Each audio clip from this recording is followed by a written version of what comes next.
Lo que está mal en el mundo. Gilbert K. Chesterton. El hogar del hombre. El imperio del insecto. Un culto amigo mío conservador mostró una vez gran disgusto porque en un momento alegre yo llamé ateo a Edmund Burke.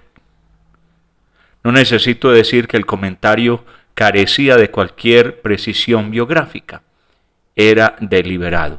Burke no era sin duda un ateo en su consciente teoría cósmica, aunque no tenía una fe especial y ardiente en Dios como Robespierre. No obstante, el comentario se refería a una verdad que es importante repetir aquí. Me refiero a que en la disputa sobre la Revolución Francesa, Burke defendió la actitud y la dialéctica ateas, como Robespierre defendió la teísta. La revolución apaleaba a la idea de una justicia abstracta y eterna, más allá de las costumbres o convenciones locales. Si hay mandamientos de Dios, entonces debe haber derechos del hombre. Aquí Burke hizo su brillante digresión, no atacó la doctrina de Robespierre con la vieja doctrina medieval del ius divinum, la cual, como la doctrina de Robespierre, era ateísta, sino que la atacó con el argumento moderno de la relatividad científica. En resumen, con el argumento de la evolución. Sugirió que la humanidad estaba moldeada en todas partes por su entorno y sus instituciones, y adaptada a ellos. De hecho, que cada pueblo tenía prácticamente no solo el tirano que merecía, sino el tirano que debía tener. No sé nada de los derechos del hombre, decía, pero sé algo de los derechos de los ingleses. Aquí tienen al ateo esencial. Su argumento consiste en que hemos conseguido cierta protección gracias a los accidentes naturales y al crecimiento. ¿Por qué deberíamos pensar en todo el mundo como si fuéramos las imágenes de Dios? Hemos nacido gobernados por una cámara de los lores, como pájaros en una casa de hojas. Vivimos en una monarquía como los negros viven bajo el sol tropical. No es culpa suya que sean esclavos, y no es la nuestra si somos unos snobs. Así pues, mucho antes de que Darwin diera su gran golpe a la democracia, la parte esencial del argumento de Darwin ya había sido esgrimida contra la Revolución Francesa. En efecto, Burke dijo que el hombre debe adaptarse a todo como un animal, debe tratar de no alterarlo todo como un ángel. El último débil grito del optimismo y del deísmo piadoso, bonito y medio artificial del siglo XVIII, llegó con la voz de Stern, que decía: Dios le templa el viento al cordero esquilado. Y Burke, el evolucionista de hierro, contestó básicamente: no, Dios templa al cordero esquilado contra el viento. Es el cordero el que tiene que adaptarse, es decir, o se muere o se convierte en una clase determinada de cordero al que le gusta permanecer en medio del temporal. El instinto subconsciente popular contra el darwinismo no fue una mera ofensa ante la idea grotesca de ir a visitar al abuelo de uno a la jaula del zoológico de Regent's Park. Los hombres se dan a la bebida, las bromas pesadas y muchas otras cosas grotescas. No les importa mucho convertirse en bestias y no les importa mucho que sus antepasados lo fueran. El instinto real era mucho más profundo y mucho más valioso. Era el siguiente: cuando uno empieza a pensar en el hombre como en algo móvil y alterable, siempre resulta fácil a los fuertes y hábiles darle nuevas formas de todas clases con fines antinaturales. El instinto popular ve en semejantes actos la posibilidad de conseguir espaldas dobladas y jorobadas para llevar la carga o miembros retorcidos con un fin práctico.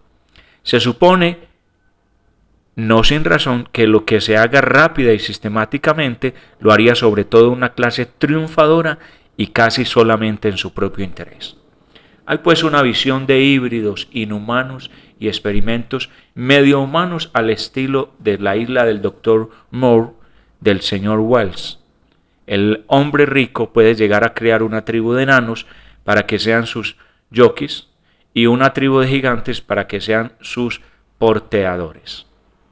Los criados pueden nacer con las piernas arqueadas y los sastres con las piernas cruzadas. Los perfumistas pueden tener largas narices y una actitud encorvada, como sabuesos tras el olor. Y los catadores de vino pueden tener la horrible expresión de uno que estaba probando vino estampada en su cara desde niños. Cualquier imagen de mente que uno emplee no llega a estar a la altura del pánico de la fantasía humana. Una vez que supuso que el tipo fijo llamado hombre puede cambiar. Si alguien millonario quisiera brazos, a alguien portero le crecerían 10 brazos como a un pulpo. Si quisiera piernas, algún recadero debería tener 100 piernas como un 100 pies. En el espejo distorsionado de la hipótesis, esto es, de lo desconocido, los hombres pueden ver semejantes monstruos y formas infernales. Los hombres se vuelven todos ojos o todos dedos sin que les quede nada más que un agujero de la nariz o una oreja. Esa es la pesadilla con la que la mera noción de la adaptación nos amenaza. Es la pesadilla que no está tan lejos de la realidad. Se dirá que ni el más aventurero evolucionista dice realmente que debamos convertirnos de algún modo en algo inhumano o que copiemos a cualquier otro animal. Perdónenme, eso es exactamente lo que no solo exige el más aventurero evolucionista, sino también algunos más moderados. Ha surgido con fuerza en la historia reciente un importante culto que pretende ser la religión del futuro, lo que significa la religión de los pocos débiles de mente que viven en el futuro. Es típico de nuestro tiempo que se tenga que ir en busca de un Dios a través del microscopio, y nuestro tiempo goza de una adoración definida por el insecto. Como la mayor parte de las cosas a las que llamamos nuevas, por supuesto, no es en absoluto una idea nueva, es solamente una idolatría nueva. Virgilio se toma muy en serio a las abejas, pero dudo que hubiera tenido en su casa abejas tan de buena gana como de buena gana escribiría sobre ellas. El rey sabio le dijo al holgazán que observara la hormiga, ocupación encantadora para un holgazán.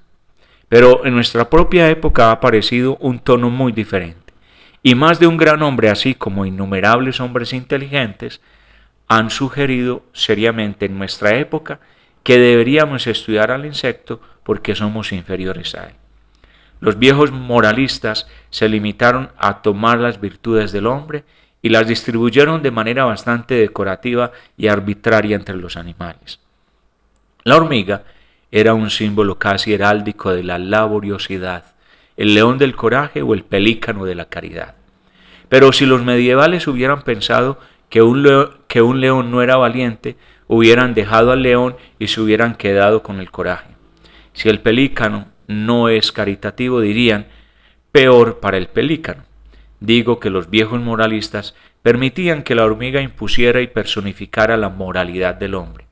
Nunca permitieron que la hormiga la alterara. Usaban a la hormiga como ejemplo de laboriosidad y a la alondra como ejemplo de puntualidad. Miraban a los pájaros y a los insectos en busca de una lección familiar. Pero hemos vivido para ver una secta que no mira hacia abajo, hacia los insectos, sino que mira hacia arriba, hacia los insectos, que nos pide esencialmente que nos inclinemos y adoremos a los escarabajos como los antiguos egipcios. Maurice Maeterlinck es un hombre de genio inconfundible y el genio siempre lleva consigo una lupa. En el cristal terrible de su lente hemos visto a las abejas no como un pequeño revoltijo amarillo, sino más bien como dorados ejércitos y jerarquías de guerreros y reinas. La imaginación siempre espía y se desliza por las vías y visiones de los tubos de la ciencia, y uno se imagina tremendas inversiones de las proporciones. la tijera que cruza la llanura llena de ecos como un elefante, o el saltamontes que ruge sobre nuestros tejados como un enorme aeroplano, mientras salta de Hertfordshire a Surrey. Nos parece entrar como en un sueño en un templo de gigantesca entomología, cuya arquitectura se basa en algo mucho más salvaje que los brazos o las columnas vértebras, y en la que las columnas estriadas tienen el aspecto medio reptante de las oscuras y monstruosas orugas, o la cúpula es una araña estrellada que cuelga espantosamente del vacío. Una de las modernas obras de ingeniería nos proporciona algo de este miedo sin nombre hacia los horrores del submundo. La curiosidad curva arquitectura del tren suburbano, llamado vulgarmente el tubo de 2 peniques. Esas bajas arcadas sin columnas que la sostengan parecen cavadas por gigantescos gusanos que nunca han aprendido a alzar las cabezas. Es el auténtico palacio subterráneo de la serpiente, el espíritu cambiante de la forma y el color que es el enemigo del hombre. Pero no es solamente debido a tales extrañas sugestiones estéticas, por lo que escritores como Maeterlinck nos han influido en este aspecto, también está el lado ético del asunto. El resultado del libro sobre las abejas de Maeterlinck es la admiración y hasta diríamos envidia de su espiritualidad colectiva, del hecho de vivir solo por algo que él llama el espíritu de la colmena. Y su admiración por la moralidad comunal se expresa en muchos otros escritores modernos de muchas formas y colores, en la teoría del señor Benjamin Kidd, de vivir solo por el futuro evolucionista de nuestra raza, y en el gran interés de algunos socialistas por las hormigas, a las que aprecian más que a las abejas, supongo que porque no tienen colores tan brillantes.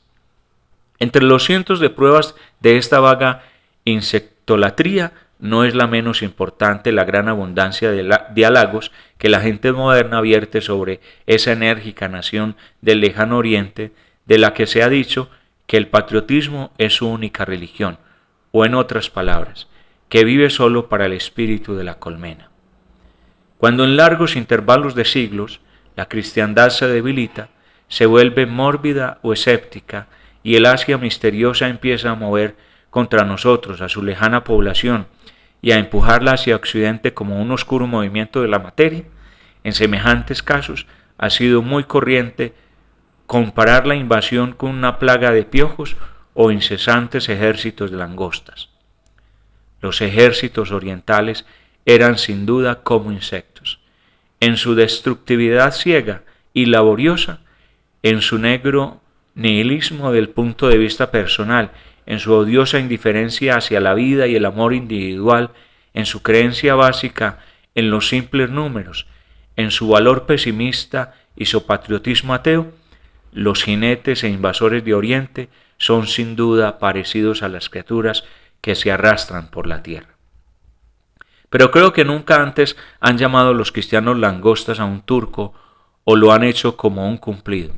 Ahora por primera vez reverenciamos, tememos y seguimos con adoración a esa enorme forma que avanza vasta y vaga hacia el exterior de Asia, débilmente discernible entre las nubes místicas de criaturas aladas que se ciernen sobre las tierras devastadas, llenando los cielos como el trueno o decolorando los cielos como la lluvia. Belcebú, el señor de las moscas.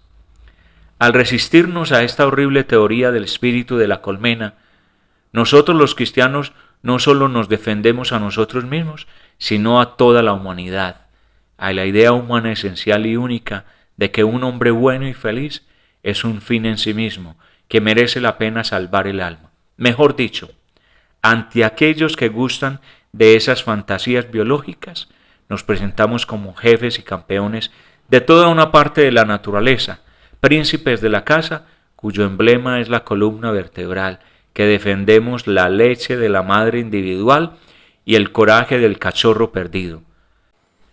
Representamos la caballerosidad patética del perro, el humor y la perversidad del gato, el afecto del caballo dócil, la soledad del león. Pero es más importante insistir en que esta mera glorificación de la sociedad, tal como se encuentran los insectos sociales, supone la transformación y la disolución de uno de los rasgos que ha sido especialmente símbolo del hombre. En la nube y en la confusión de las abejas y las moscas, va debilitándose más y al final desapareciendo la idea de la familia humana. La colmena se ha vuelto más grande que la casa, las abejas están destruyendo a sus captores, lo que dejó la langosta se lo comió la oruga, y la pequeña casa y el jardín de nuestro amigo Jones están hechos una pena.